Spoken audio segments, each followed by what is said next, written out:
Gusto mo bang pag-usapan natin kung sino sa buhay mo si Maya Santos?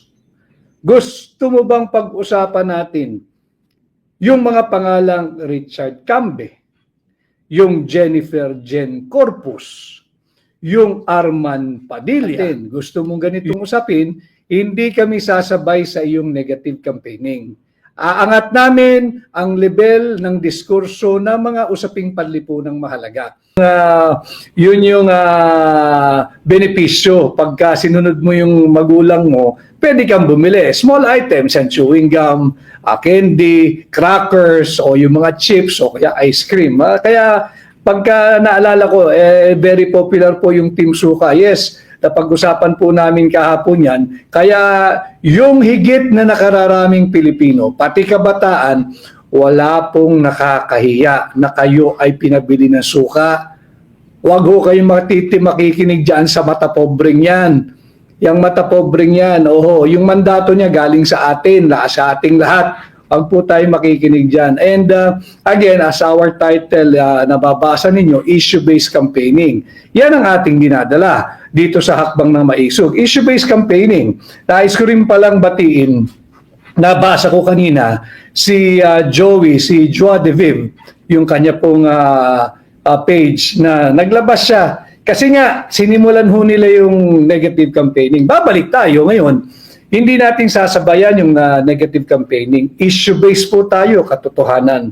Kung gusto ninyo ng ganyan, gusto ba ninyong pag-usapan natin kung sino sa mga buhay ninyo? Salamat kay Joa de Viva. Salamat po at may naglabas nito. Tanungin po ninyo dyan sa banat ng banat na yan. Gusto mo bang pag-usapan natin kung sino sa buhay mo si Maya Santos? Gusto mo bang pag-usapan natin yung mga pangalang Richard Cambe, yung Jennifer Jen Corpus, yung Arman Padilla, yung Zenaida Ducot?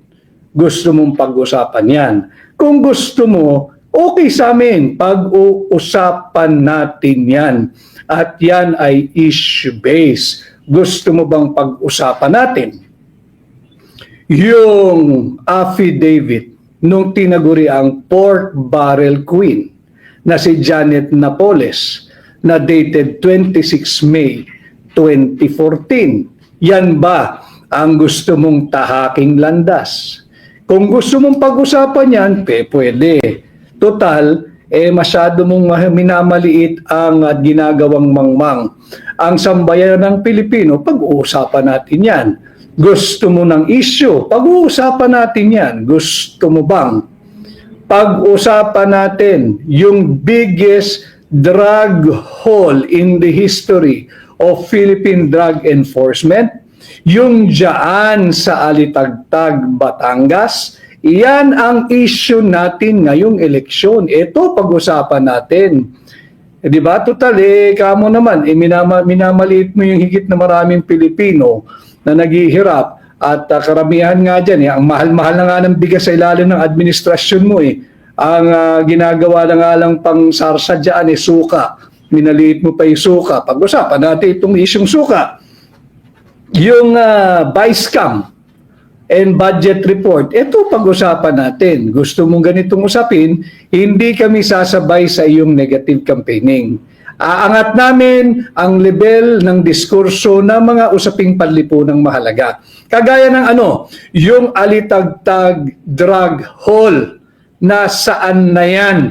Bakit ang tahimik mo na? Yan ang ipaliwanag mo. Alam mo ninyo mga kababayan, sa isang kampanya, dapat mong hina-highlight kung bakit ka dapat pagbigyan at tingnan at ikonsidera ng mamamayang Pilipinong katulad po ninyo doon sa iyong pinapakiusap na pagkatiwalaan kanila sa posisyong kinakandidatuhan mo.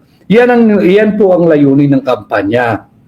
Ang isang kampanya, dapat ipakikita mo bakit kanila dapat pagkatiwalaan, pahiramin ang inyong sagradong mandato, bakit ka dapat suportahan at iboto. Hindi yung makapanira ka. Naiintindihan ho natin siya. sapagkat wala siyang masabing continuity ng kanyang programa. Wala naman siyang naisimulan eh. Wala siyang nasimulang programa. Pag-usapan natin ang issue, sa issue pa lang eh, yung Vice-Cam report mo, yung anomalous, illegal, immoral, criminal, and unconstitutional bicameral conference committee report. Yan ang ipaliwanag mo. Yan ang ipaliwanag mo.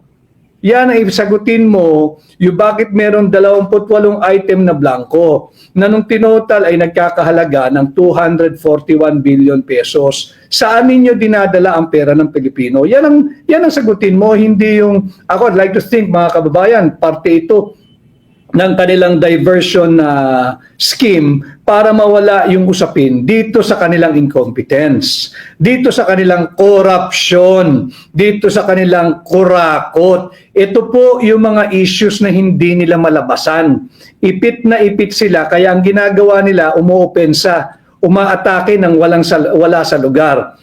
Unprovoked, unnecessary, uncalled for. Ngayon, kami naman sa Duterte senatorial candidates, karapatan naming sumagot sapagkat hindi naman pwedeng tayo magpapagaslight at they will try to change and they're changing the narrative na sila yung punong-puno ng anomalya, maghahanap sila ngayon ng isang pamamaraan to deflect yung issue palayo sa kanila. Hindi po, well, ako personally, I can only speak for myself, bilang hakbang ng maisog, hindi po ako papayag. Hindi po ako papayag pag-usapan natin ang mga issue. Ano po yan?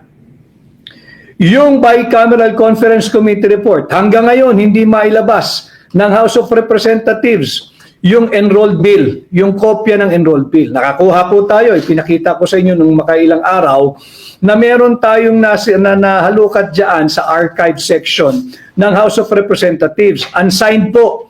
Unsigned ng Senate President, unsigned ng Speaker of the House, unsigned ng Senate Secretary, unsigned ng Secretary General ng House of Representatives, unsigned ng Pangulo ng Pilipinas yung enrolled budget na nandiyan sa archive section ng House of Representatives. Hindi nila pwede sabing draft yun.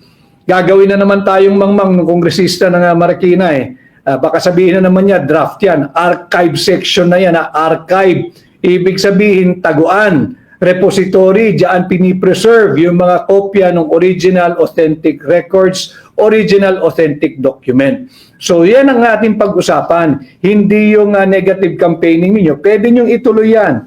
At pag-uusapan nga natin, binubuhay ninyo yung issue ng pork barrel at base nga sa affidavit ng pork barrel queen tinagurian si Janet Napoles, May 26, 2014, salamat kay Joa De Viv at kanyang pinablish yan sa kanyang pahina. Yung mga pangalang Richard Cambe, yung pangalang Jennifer Jen Corpus, yung Arman Padilla, yung Zenaida Ducot, at yung Maya Santos. Yan ang gusto mong pag-usapan. Kung gusto mo mag-negative campaign, ipaliwanag mo sa amin sino itong mga pangalang ito, anong nangyari doon sa Alitagtag Drug Hall, yung Alitagtag Drug Bus. Wala nang balita ang sambayan ng Pilipino sa pinagmalaki mo na 14 billion baka mo na halaga ng drogang nasabat. Nasaan na yan? Baka bumalik na sa kalsada. Hindi nyo na pinag-uusapan. Wala nang impormasyon ang mamamayang Pilipino tungkol dito. Ito pag-usapan natin. And then, balik tayo sa issue ng Vice-Cam. Huwag ho nating kalilimutan yung 117 billion pesos na pera ng Philippine Deposit Insurance Corporation. Huwag po niyong kalilimutan yun na yung lahat ng mga bank, yung mga Pilipino may bangko, may deposito, may naitatabi. Importante pong alam nito, 117 billion pesos pera ng PDIC kinuha po ng Marcos administration. Sa nilalagay, syempre, pampondo ng kanilang unprogrammed appropriation noong nakaraang taon, noong 2024. Pinondohan yung IX, pinondohan yung ATA, pinondohan yung kanilang mga pork barrel, at kung ano pa. Hindi nga tayo kinakausap, wala nagpapaliwanag, tinatago. Yan ang hinihingi ng hakbang na maisog. Transparency, accountability, peace, and security. Kay Rolf G. Tanyola, Happy Hearts Day, Attorney Vic Rodriguez. Salamat, Rolf. Kay Duterte diehard supporters, Team Suka versus Team Sinusuka, Savage. At si Leo Lim, fully support po kami sa inyo from Cebu. Kay Gina M. Noynay, watching from Sabah. Hello, kamusta po kayo dyan? Si Malu Ancheta, enjoy talaga kapag inutusan tayo yung sukli ibibigay. Thank you, Malu. I know you can relate. At ang dami nating nabibili pagka napapag-utusan tayo dahil nare-relax ang nanay dahil sumunod ka eh. Parang good boy pa ang dating mo. Pero totoo, nabili mo rin yung matagal-tagal mo nang inaasam. Si Elizabeth Damaso, magandang hapon po, Attorney Vic, iboboto ka namin. 5 kami sa family ko. Maraming salamat, maraming salamat. So yun po yung issue natin, yung 25 billion pesos ng DBP, yung 50 billion pesos ng Land Bank of the Philippines, yung 60 billion pesos ng PhilHealth. Saan ninyo dinadala ang pera naming mga Pilipino? Gusto nyo ng issue yan? Pag-usapan natin. Issue-based tayo. Naglagay ako ng mga notes ko rito para maganda. I'm trying to make our life tonight a little light, but it cannot be. Marami po talagang seryosong problema ang ating bansa na nangangailangan ng mga seryosong taong kayang magbigay ng seryosong solusyon. Kaya ito po dito sa ating pakikipag-ugnayan sa inyo ng live, issue-based campaigning po ang ginagawa ng Hakbang na Maisog. Hindi naman kami nag-resort sa negative campaigning. Natataon lang na talagang lahat ng ginawa ng administrasyong ito panay negatibo. And let me just bring this one up to you.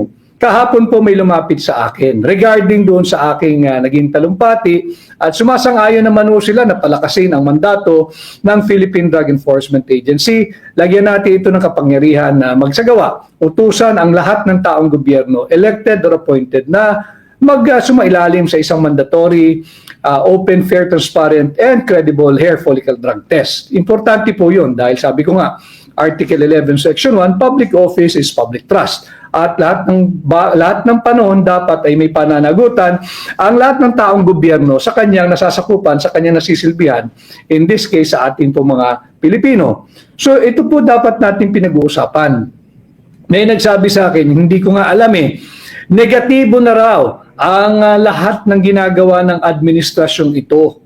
Minsan lang silang may pag-asang magpositibo, tumanggi pa sumailalim sa drug test. Eh yun nga rin ho ang hindi ko maintindihan eh. Negatibo na sila sa lahat ng ginagawa nila, tsansa na magpositibo, tumanggi pa. So gusto ninyong issue-based, gusto ninyong sagutin namin. Yung inyong mga negative campaigning, sasagutin natin. Basta tanda lang din kayo. Nasaan yung 500 billion flood control funds? Nasaan? Yan, sagutin nyo yan. Hindi negative campaigning to, issue-based ito. Sinabi nila ito sa kanilang SONA, 500 billion pesos sa loob lamang ng 2 taon ang kanilang inubos at sinasabing merong higit kumulang 5,500 flood control programs. Nasaan? Issue-based tayo. Negatibo ang dating sapagkat negatibo ang inyong performance. Wala kaming makita. Wala kayong nagagawa pang mabuti sa sambayan ng Pilipino, mangangalahati na kayo sa inyong termino. Mga kababayan, 6 na taon lang itong mga to huwag tayong pumayag. Ngayon, tama yung sinabi ni Pangulong Duterte kahapon. At ulitin ko. At ganun din naman yung sinasabi ko, kahit saan ho ako magpuntang lugar. Ako'y nagpresenta, nagpapasukat, nagpapakilatis, nagpapakilala, at nagpapasuri. Kung sakasakaling sa tingin po ninyo, ako'y karapat-dapat na pairamin ang inyong mandato at ng inyong boto, tulungan po ninyo ako maging senador number 56 po sa balota, si Atty. Vic Rodriguez. Subalit, kung sa tingin naman ninyo na kontento na kayo sa ganitong uri ng korupsyong nagaganap sa ating lipunan, higit na talamak ang korupsyon, kung happy kayo, kung kontento kayo, meron pa silang 3 taon, dito nga naman kayo sa kanila. Tangkilikin nyo sila. Huwag nyo kaming samahan sa Team Suka. Pero kung gusto ninyo ng totoong pagsisilbi, alam ho ninyo, ulitin ko yung sinabi ko kagabi, ang suka ang kalaban ng mga tanso. Ang suka ang kalaban ng mga gintong peke. At ang suka ang kalaban ng mga mambubutol. So the choice is yours. Kaya nga po tama si Pangulong Duterte, kung masaya kayo kung sasabihin ninyo na higit na mas maraming nabibili ang 1,000 nyo ngayon kung iahambing mo sa halaga ng 1,000 ninyo nung nakaraang 2 taon, ipagpatuloy nyo, ibigyan nyo pa sila ng 3 taon na ganitong uri ng pamumuhay. Kung sa tingin ninyo na mas mababa ang droga at mas mababa ang kriminalidad dito sa administrasyong ito, di yung 3 taon bigay paniniuli sa kanila. Tangkilikin nyo yung kanilang grupo, pero kung naniniwala kayo na higit na mahirap ang buhay ngayon, walang trabaho, underemployment, unemployment, mataas ang inflation, mataas ang kriminalidad, laganap muli ang droga, hindi safe ang ating kalsada, dito po kayo sa Duterte senatorial candidates. Nandiyan po kami kagabi, nagpakita po kaming lahat, kompleto kami, pakitulungan niyo po kami. And then, back to the issue again, 500 billion pesos flood control funds ginamit nila. Nasaan? Gusto niyong pag-usapan ang issues natin, panagutin po natin sila. Anong nangyari doon sa flood control funds? 200 inosenteng Pilipino patay. 200 inosenteng Pilipino patay, nalunod sa baha dahil ninakaw yung pera para sa flood control programs. Huwag po niyong kalilimutan yan. Iyan ay isang katotohanan. 200 inosenteng Pilipino patay dahil sa pagnanakaw ng pondo na para sana ay sa flood control funds. Yan ang ating pag-uusapan. Kay Marlo Magno, mabigyan sana ng transparency ang mga mamamayan kung saan ginagastos ang pera ng Pilipinas. Tama po yun. Pati po yung 25 tonelada ng ginto na reserve ng Central Bank natin, ng Bangko Sentral ng Pilipinas, nagbenta sila. Hindi malinaw, kanino nila binenta? Wala akong sagot sila rito. Wala pong transparency. Kanino nila binenta? Importanteng malaman natin kanino nila binenta at magkanong halaga nila binenta o magkano man ang bentahan dyan per ounce, per kilo, per ton. Kinakailangan alam natin dahil baka naman nagisa na naman tayo sa sarili nating mga mantika. Yung ginto, baka sila rin ang bumili. Ibinenta ng Bangko Sentral kung kani-kanino na sila lang din pala. Hindi po yung Bangko Sentral, ito mga korap sa gobyerno. At baka sweetheart deal pa yan, bagsak ang presyo. Ito yung mga pananagutan dapat nilang ipaliwanag. Kaya nga lagi ko sinasabi, issue-based campaigning tayo. Pag-usapan natin ang issue. Nasaan yung 25 toneladang ginto na reserve ng Bangko Sentral ng Pilipinas? Kanino ninyo binenta at magkano ninyo binenta? Dahil sigurado tayo, kung ngayon papalitan yung 25 toneladang ginto na ibinenta nila, abonado pa ho ang Republika ng Pilipinas. Abonado pa ho tayo, mangungutang na naman yan. Bakit? Higit pong mataas ang presyo ng ginto ngayon sa bentahan o sa merkado. Wala po tayong mabibiling 25 tons ng ginto sa halagang pinagbentahan nila last year. Yan ay isang katotohanan. Dapat nila ipaliwanag yan.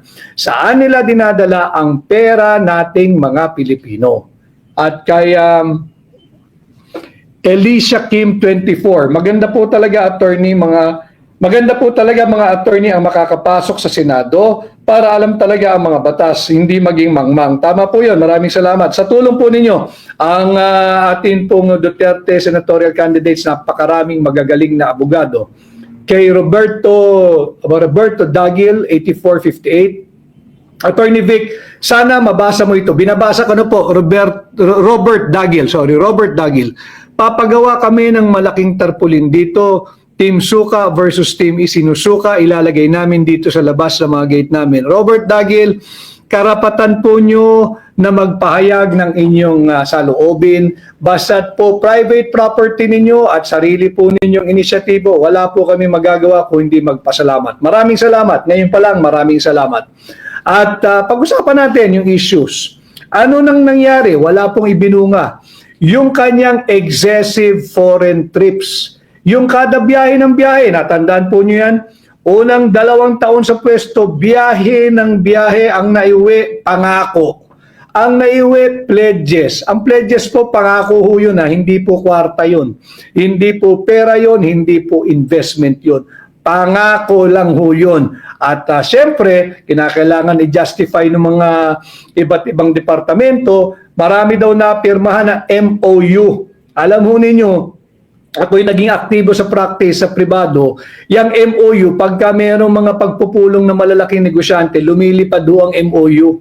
Kinakailangan ma-justify bakit ka nagpunta doon sa lugar na yun eh. Sa kumpanya mo, sa business partner mo, para may maikwento ka. Nagpirmahan kami ng MOU. Pero yung MOU, wala pong halaga yun, wala pong meaning yun. Memorandum of Understanding. Why do you have to reduce your understanding into a memorandum form? Eh kung nagkaintindihan na nga kayo. Common sense yun. Kung tayong dalawa nagkaintindihan, ba't kailangan natin isulat? Hindi pa naman agreement yan. Nagkaintindihan lang tayo, nagkaigi tayo. Pero wala pong visa yan. Hindi naman enforceable ang Memorandum of Understanding. Ang ibig sabihin lang ng MOU, nagkaigi tayo, nagkasundo tayo na pagdating ng araw ay maghahanap buhay tayong dalawa. Kung darating yung araw na yon. Pag hindi, wala hong MOA, walang investment, walang foreign direct investment, wala pong mamumuhunan na papasok sa ating bansa. Yan po yung panimula ng kanilang pambubudol diyan sa kanyang excessive foreign trips. Issue-based huli ang ating kampanya. Ang EDCA bases, nagkalat po ang US military bases dito sa ating bansa. Nagkalat po yan. At makikita naman natin sa dalawang pananalita na niya sa kanilang ginagawang rally, tinataas po niya yung intensity ng anti-China rhetoric niya. Kitang-kita natin, gigil na gigil sa bansang China na yung miyembro daw ng Duterte senatorial candidates ay pro-China. Nakalimutan niya kasi na ang number one source ng ating imported products ay China. Inaaway niya ang China. Totoo po yun. Ang number one source of our export, yung export destination po natin, number one pa rin ang United States. Kaya nga, parehong mahalaga itong mga higanting ekonomiyang ito. Pero hindi ka dapat makipag-away sa bansang China. And fact of the matter, hindi ba nung kumakandidato ka noong 2021 at noong 2022, ang takbuhan mo ay yung mga Filipino-Chinese na tumutulong sa atin nun? O bakit ngayon galit na galit ka sa China? At sinasabi mong pro-China ang Duterte senatorial candidates. But sinasabi mo na si Pangulong Duterte ay pro-China? Hindi siya pro-China, he is pro-Filipino. Ang interes si Pangulong Duterte, interes ng Pilipino. Binalanse niya yung impluensya ng Amerikano, binalanse niya yung impluensya ng bansang China dito sa atin sa Pilipinas. At hindi po siya pro-China. Lalo hindi rin siya pro-US. Siya po ay pro-Filipino. At maintindihan din naman natin yung spin na yan dahil alam po ninyo, itong mga kaibigan nating Amerikano, hindi rin mo rin naman matatanggal sa kanila yung kanilang may tuturing mo sigurong hinagpis kay Pangulong Duterte sapagkat ito nalalaman nito mga taga-Samar. Tatandaan po nyo yung ginawang howling wilderness, sinunog yung Samar nung isang colonel, si Colonel Smith. Sinunog yung Samar dahil nga po, di ba, nagkaroon ng bakbakan dyan noong panahon ng Amerikano at digma ang Pilipino. At kinuha nila yung Balangiga Bells. Yung Balangiga Bells, ito po ay ginawa nilang trophy. Trophy na ipinapakita nila na tinalo nila ang Pilipino. Maraming Pilipinong namatay. Just correct me if I'm wrong. His name, I think, is Colonel Jacob Smith. Nasa kasaysayan po yan. Ang utos ni Colonel Smith noon, dahil natalo nga sila, ang utos niya sa kanyang mga sundalo, higit akong matutuwa kung mas marami kayong papataying Pilipino. Nasa history book po yan. At ang kanyang kautusan, lahat ng makikita niyong Pilipino na nag-edad 10 years old pataas, patayin ninyo. Yan ang utos niyan. Wala rin naman sanction ng Amerika dyan sapagkat yung Colonel Smith to, yung ginawa niyang howling wilderness, yung Samar, namatay po yan, hindi Colonel, na-promote pa yan, namatay yan as a general. Yan ang katotohanan. Kaya hindi mo matanggal sa ating matagal ng alyado at kaibigan na Estados Unidos. Yung iilan lang naman dyan, hindi lahat. Dahil pinasauli ni Pangulong Duterte yung Balangiga Bells. Di nila matanggap yun. Bakit naman hindi nyo matanggap? Amin yun. Di ba? Ginawa ninyong war booty. Kailangan, firm and very strong leader si Pangulong Duterte na obliga sila ngayong isoli ito. yung Balangiga Bells dahil part yan ng heritage nating mga Pilipino. Dinamdam siguro ng iilan dyan sa gobyerno ng Amerika, kaya sila ay galit na galit kay Pangulong Duterte. Bukod dyan, ito nga pagbabalanse niya na binalanse lang na niya yung interest ng China at Amerika sa ating bansa. Yan din dapat ginagawa ng Pangulo ngayon eh. Yan ang dapat niyang ginagawa sapagkat alam nyo, we are so situated in a very strategic position. Dapat nga tayo gitna ng mga yan eh. Tayo nagdidikta, anong gusto mo China, anong gusto mo US, halika kayong dalawa rito. Pagkakasunduin ko kayo, huwag nyo akong diktahan. Dahil itong lugar na inyong pinagtatalunan, nasa akin yan eh. Yung napaka-importanting maritime zone, yung sa South China Sea. Yan ang ating pinag-uusapan dapat. Issue-based. Ang nangyayari, naglipa na po ang US military bases sa Pilipinas. Kahit ano pong tawag nyo dyan, tawagin ninyong EDCA, tawagin ninyong Visiting Forces Agreement, base militar po ng Estados Unidos yan. Hindi makatungtong ang mga Pilipino, hindi makatungtong ang tropang Pilipino diyan sa espasyo ng lupa na ino-occupy sa kasalukuyan ng US military troops, facilities, and kung ano-ano pa nilang kagamitan. So yan po ang katotohanan. Yan ang issue ngayong eleksyon, pag-usapan natin. Dapat yan kasi balanse yung approach natin sa ating pakikipag-ugnayan sa Amerika at sa China. Hindi tayo dapat sunod-sunuran dito sa Amerikano. Hindi tayo dapat sunod-sunuran. Ano na bang naibigay nila sa atin? Pinagamit mo yung base militar natin na libre. Pinagamit mo na libre. Eh kung nagpagamit ka na lang, sana ginamit mo na lang din sila. Singilin mo. Kailangan natin ng pera eh. Tapos pagka sila nag-i-extend ng tulong in the form of a loan assistance. Loan pa rin yung utang ho yun. Tayo magbabayad nun. Pag-usapan natin issue-based campaigning, issue-based tayo. Kaya lang talaga magne-negative ang Administrasyong Marcos sapagkat wala pong ginagawa ito para sa kapakanan nating mga Pilipino. Yung pag-usapan din ho natin yung sa impeachment ni Vice President Inday Sara Duterte, bahagi po ito ng kanilang diversionary tactic. Nais nilang ilihis. Dahil naniningil po, tatandaan nyo itong midterm election is a referendum. Referendum ito kung sang-ayon nga kayo sa unang 3 taon ng Marcos administration. Ulitin ko, ako ay nagpapasukat, nagpapakilatis, nagpapakilala, nagpapatimbang sa inyo.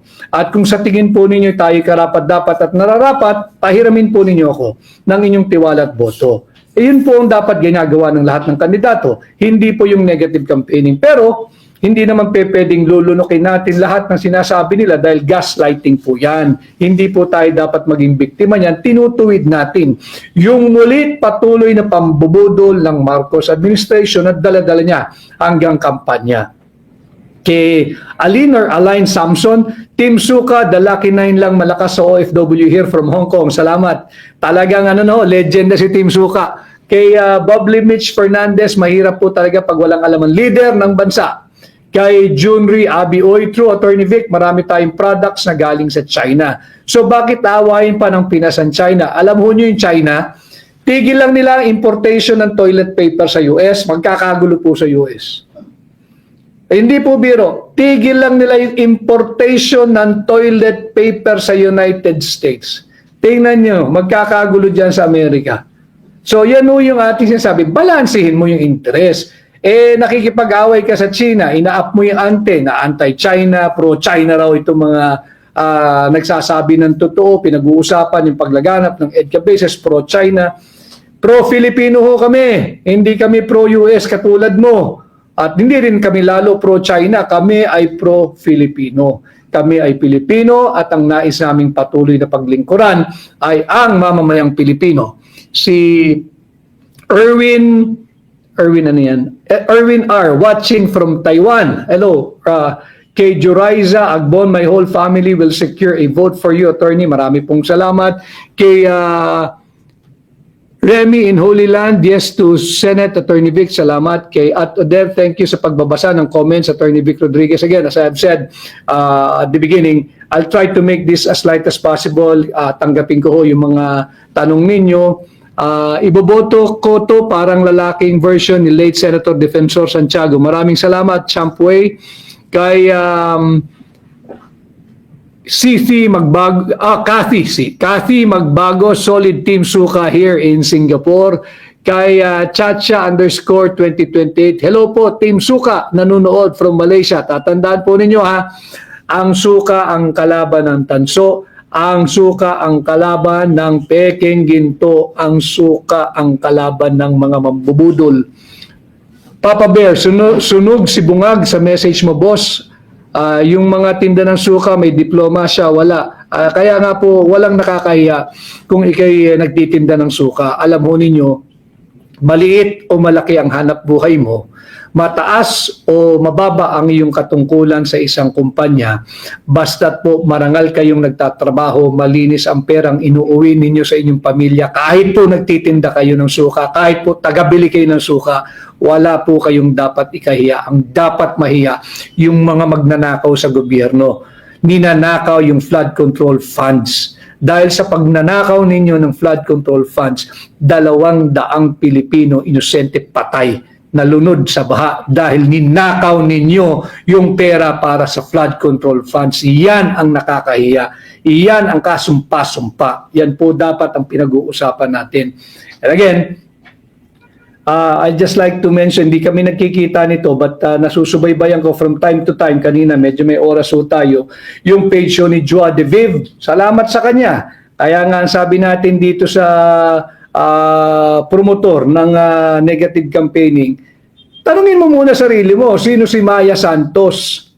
Bisitahin ho ninyo yung affidavit ni Miss Janet Napoles dun sa pork barrel, yung tinatawag na pork barrel queen. Yung affidavit ho niya noong 26 May 2014 sa, I believe, in the Senate.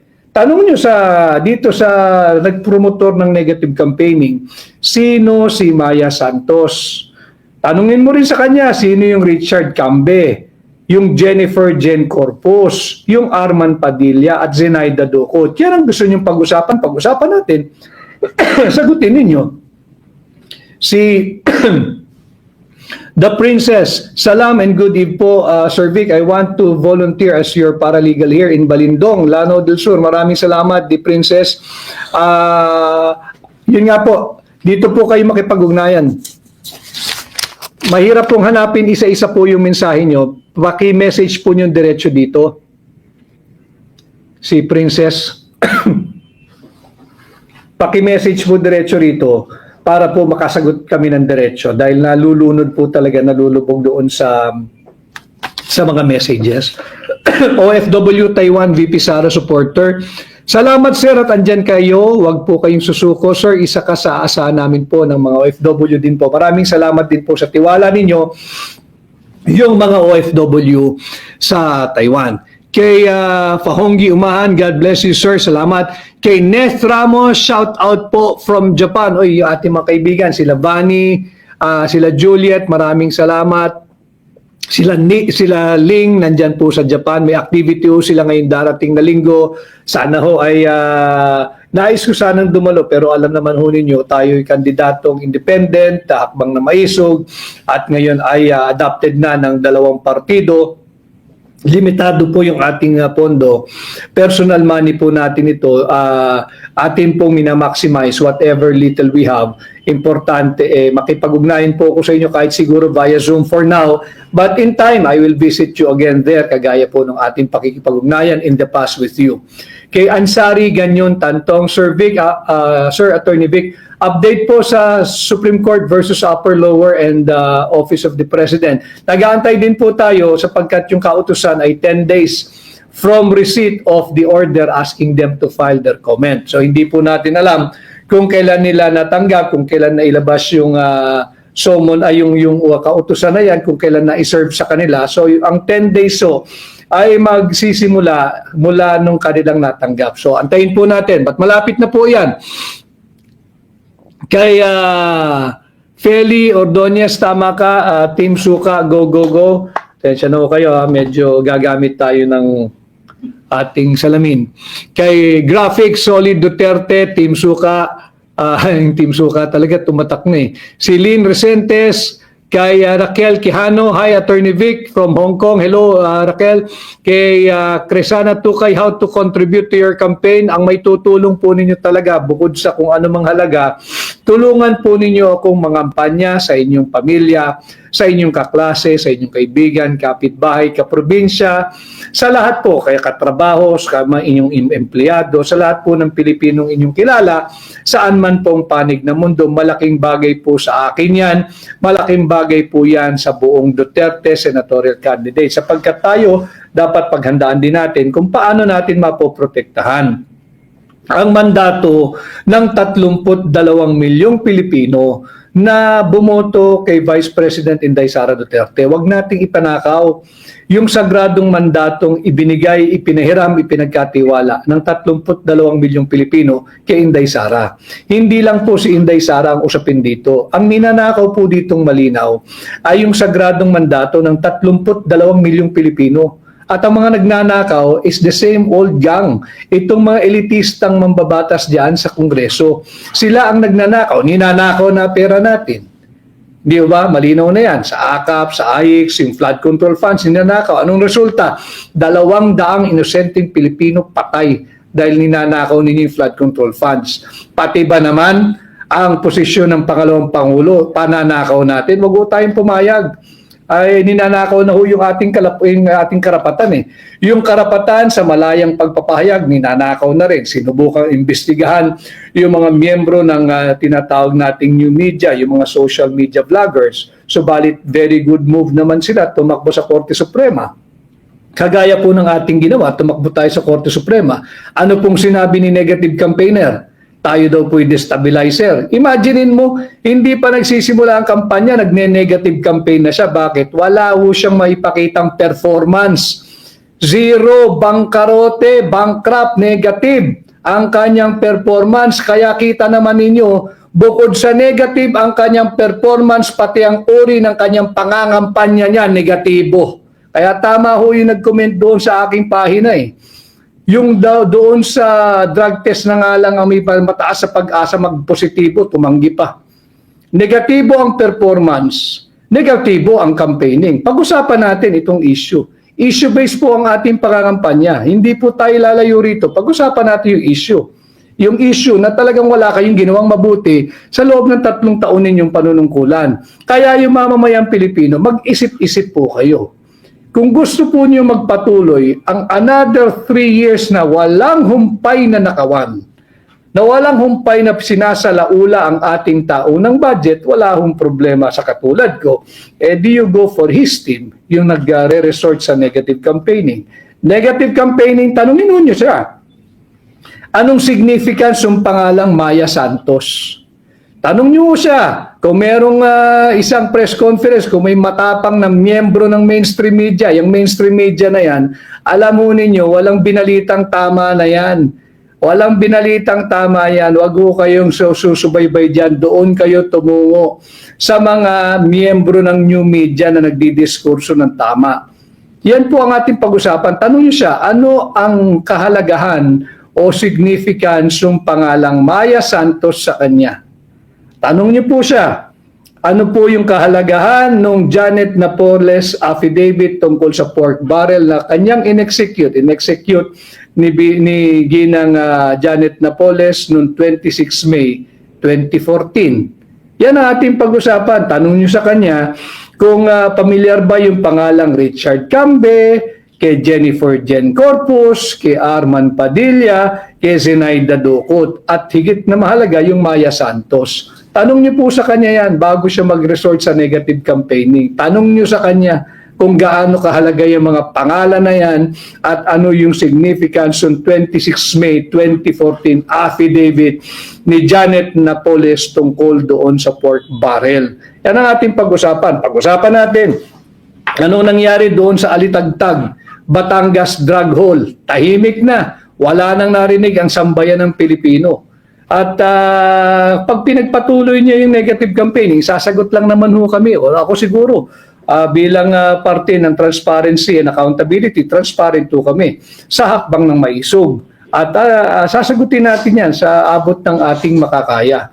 Kung gusto niya ipagpatuloy yung ganyan, di mabuti, di lalo nating malayang pag-uusapan ang lahat ng napakaraming issues na gustong malaman ng sambayan ng Pilipino. Kay Marisa Adriano, basta fair, nasan ka na? Basta fair ang COMELEC, malinis ang eleksyon, panalo ang Duterte team. Attorney, maraming salamat. Kay Cindy Valiento, Solid Duterte at PDP Laban Senators in Abu Dhabi. Thank you, Cindy. Tulungan niyo po kami mga kampanya dyan. Dahil limitado po yung ating pondo. Nakita naman ninyo kung gaano kagara yung rally nung nagpapasimula ng negative campaign. Ang gara, napakalalaki ng venue, pera nyo po yun. Tax po natin yan. Bahagi po yan ng pera natin. So hindi niya po pera yan. Kaya kita naman ninyo kami, pinagsisiksikan na lang doon sa venue natin kahapon sa San Juan sapagkat limitado ang pondo. Wala po kaming reklamo roon. Mas mainam pong mga kampanya na limitado ang pondo para po pag hinatid ninyo ang buong Duterte senatorial candidate sa Senado, hindi po kami magnanakaw dahil wala po kaming ginastos na malaking pera kagaya ng ginagastos ng Marcos administration. Kay Pin Abdil, hi, please notice my comment, sir, attorney from Basilan po. Oh yeah, Pin Abdil, binabasa ko na ang iyong comment, ikakampanya kita dito, sir. Maraming salamat at happy Valentine sa inyo dyan, Pin Abdil. Kay Lorvie Roaring, you will surely win, Attorney Vic, together with all the candidates of the Team Suka. Thank you, Lorvie. Kay Ryan, Senator Attorney Vic, walang sasarap sa hapagkainan ng masang Pilipino kung walang Team Suka. Tama po yan. Hindi ka makakagawa ng paksiw na lechon kung walang suka. Mas marami kang masang Filipino na nagmamahal sa suka, OFW. Maraming salamat. At hindi rin po sasarap ang adobo kung walang suka. Yan po ang katotohanan, kaya sumali na po kayo at suportahan ang Team Suka. Ayan po ang ating trending ngayon, si Team Suka. Kay John Arthur Aceveda, in Jesus' name, you will be a newly elected senator. Salamat po. Shout out from Bahrain, attorney. Maraming salamat. Sino ito? Straight vote, Duterte team. Hindi ko mabasa agad vote straight, Team Duterte, kay Prince joined, kay Ana Joyam from Belize. Kay Lito Kaluma, we believe in your sincerity. I'm willing po to donate tarpaulin for our place. Pwede po pa-send na standard print ng tarpaulin ninyo. God bless po. Dito kasi meron kaming mga kandidato, meron kaming kinakailangang isumite after the campaign. Yung SOSE, yung Statement of Campaign Expenses and Contribution. Paki-message po ako dito para po pati yung mga tarpaulin dahil wala po talaga akong pinapagawang aking tarpaulin. Ito po'y nakikita ko na lang po kung saan-saan meron akong tarpaulin eh. Pero para lang po for record, isendan niyo po ako ng message dito, padadalan ko rin po sa inyo yung template para po may record ako nang sa ganun, pag nag-submit po ako ng compliance ko sa COMELEC, wala namang masasabi sa akin yung COMELEC na hindi ako tumupad doon sa pag-fill up at pagsumite ng SOSE. So yun po ang ating pinag-uusapan ngayon, issue-based campaigning, yan po dyan kilala ang hakbang ng maisog na nanawagan po ng transparency, accountability, peace and security. Ayaw po namin ng negative campaigning at hindi kami dapat sisihin nung namumuno ng negative campaigning kung walang mabuting maibalita ang kanyang grupo sa kampanya. Bakit? Hindi naman kasalanan ng kanyang mga kasamang ini-endorso. Kasalanan niya. Hindi siya nagtrabaho sa loob ng 3 taon. Wala siyang may pakita. At ang resulta, ito, 117 billion pesos na pondo ng PDIC kinuha nila. 25 billion pesos at 50 billion pesos pondo ng DBP at Land Bank kinuha nila. Anong sabi ng International Monetary Fund? They have to make a capital restoration very, very soon para hindi na malagay sa alanganin ang Land Bank at DBP. IMF po nagsabi niya na International Monetary Fund. They have to restore the capital they have taken from DBP and Land Bank. At ganun din yung 60 billion pesos ng PhilHealth. Paano natin kakalimutan yan? Ang dami-daming mahihirap ang nakaasa sa PhilHealth. Binigyan ni Bongbong Marcos funding zero. Zero ho ang pondo ng PhilHealth ngayong 2025. Kaya sinasabi natin, unconstitutional yung 2025 budget. Sana dinggin agad ng Korte Suprema, mag-issue na ng TRO at permanent injunction later on dahil talagang unconstitutional itong 2025 budget. Kaya hindi po natin lulubayan itong usaping ito. Ang usapin po ay corruption, ang usapin po ay budget, ang usapin po ay droga, at ang usapin po ay itong illegal na impeachment na isinampa laban kay Vice President Inday Sara Duterte. Kay Michelle Serna Lapinid, ibalik ang Duterte. Kay Mira Mara, shout out kay Team Suka from Chelsea. Kay Vitor B. Suntoy, Team Duterte pa rin ang malakas. Salamat sa inyo. Kay Rod Ruff RC, Attorney Vic Rodriguez, sir, count on me with my vote. Salamat. Kay Greha, Reggie Kanda, wala nang performance ang Marcos administration, corruption pa. Tama ho yun, talamak. Negatibo na ang performance, walang maipakita, talamak pa ang korupsyon, talamak ang kriminalidad, talamak ang droga. Pag-usapan natin ang droga. Nakita naman ho ninyo, sinagot din niya, hindi lang isang beses, kundi 2 beses, ayaw sumailalim sa isang open, fair, transparent, and credible hair follicle drug test. Malinaw dyan, pati yung sinasabi ng Article 11, Section 1, hindi raw po yun related. Paano hindi related? Public office is a public trust. Ang linaw-linaw niyan. At yan ding artikulong yan, yung chapter na yan ng ating konstitusyon, ang ginagamit ho nila laban kay Vice President Inday Sara Duterte dito sa isinampa nilang impeachment complaint. So ito po yung ating pinag-uusapan. Tatandaan po ninyo, issue-based campaigning po kami. Subalit, kami, ako personally sakbang na maisog, hindi po kami papayag magpa-gaslight. Hindi po kami papayag at pahihintulutan ang Bongbong Marcos administration to change the narrative. Hindi po. Hindi kami magpapamanipulate sa iyo dito pa sa simpleng usapin. Hindi kami papayag magpapabudol muli sa iyo. Lalabanan namin ang iyong kasinungalingan sa pamamagitan ng pagtutuwid nito. Ang issue ay ang vice scam, ang illegal, unconstitutional, immoral, and invalid at criminal 2025 budget, yung bilyong-bilyong pisong pinagkukuha ninyo, saan ninyo dinadala ang pera naming mga Pilipino. So muli ho, magbabasa lang tayo ng 3 pa bago tayo matapos. Kay Mr. Nad Beto, MR Nad Beto, Attorney Vic, sure na po kayong Attorney Vic, sure vote na po kayo sa buong pamilya namin. Salamat. Kay Biri, solido po ang Davao City sa boto mo, Attorney Vic. Maraming salamat. Kay Bruen Blailo, Attorney Vic, paano po gawin nila ang makipagsabuatan sa Smartmatic? Ayon po yan sa expose ni Attorney Glenn Chong. Hello kay Attorney Glenn Chong, kaibigan ko yan. At ayon sa kanya na ibigay na kay US President Donald before election daw. Hindi ko kasi tayo pwedeng masiraan ng loob sa mga kwentong horror story sa dadayain tayo. Basta't nandyan po ang sambayan ng Pilipino. Bantayan niyo po yung aming boto. Bumoto po tayo ng maaga pagdating ng halalan. At sa tingin ko, pag talagang naglabasan, ang suporta, hindi po nila tayo madadaya. Kaya Miss Arabiata, sana manalo ka, Attorney Vic. Ipagdasal po natin. Kay Rose S. Pellingan, vote straight sa Duterte senatorial candidate at ibalik ang Duterte para hindi malagay sa alanganin ang mga government banks and other agencies na kinukuhaan ng pera ng Marcos administration. Sa ama ng ating kaibigan, yung papa ni Attorney Glenn Chong, I hope he will get well soon. Attorney Glenn, our prayers are with you. So sana ho magbumuti ang kalagayan ng iyong ama. I wish him well, I wish you well. Kay Sakura Gi, napaka-humble niyan ni Sir. Ako pa nahiya para magpa-picture. Tulungan natin, Attorney Vic, para Senado. Maraming salamat. Maraming salamat sa inyo.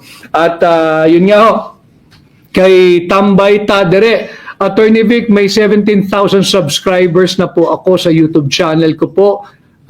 Paggamit po ng vlog mo. By all means, Tambay Tadere, gamitin po niyo, i-content niyo, i-recontent niyo. You are even free to criticize me if you think I am worth criticizing, or if I have to be criticized. Dito po sa ating pahina, lagi ko sinasabi, buhay ang demokrasya, hindi po tayo takot na nababatikos o kinikriticize. Alam naman natin yung troll, alam naman natin yung mga pakawala ng yung mga kumikita lang sa pagbabas, hindi po natin binabasa, hindi natin pinapansin yun. Pero ang tunay na diwa ng demokrasya, dapat handa ka rin marinig ang negatibo dahil dyan lamang bubuti lalo ang iyong pananaw sa buhay at lalo na kung kayo nasa gobyerno, taong gobyerno ka, lalo mong pagbubutihin ang pagsisilbi pag open ka sa valid and honest expression of criticisms and dissent. Kaya I like Pilipinas.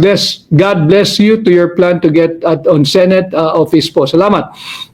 Kay Ivan Absede, OFW Saudi Arabia, full support sa inyo, Attorney Vic, at lahat ng Duterte senatorial candidates. Marami pong salamat. Kay Gentle Lion, keep safe in your campaigns, Attorney Vic. God bless you always. Marami pong salamat at God bless you rin po. At we're down to our last minute. Basahin ko lang po. Enjoy po ninyo itong araw ng mga puso, yung inyong mga dates sa inyong mga asawa, inyong special someone, inyong pamilya, inyong mga anak. May nabasa ako kanina. Maganda po ito. Share ko lang sa mga amang katulad ko. May nagpadala po sa akin. Tama naman. Maganda po ito.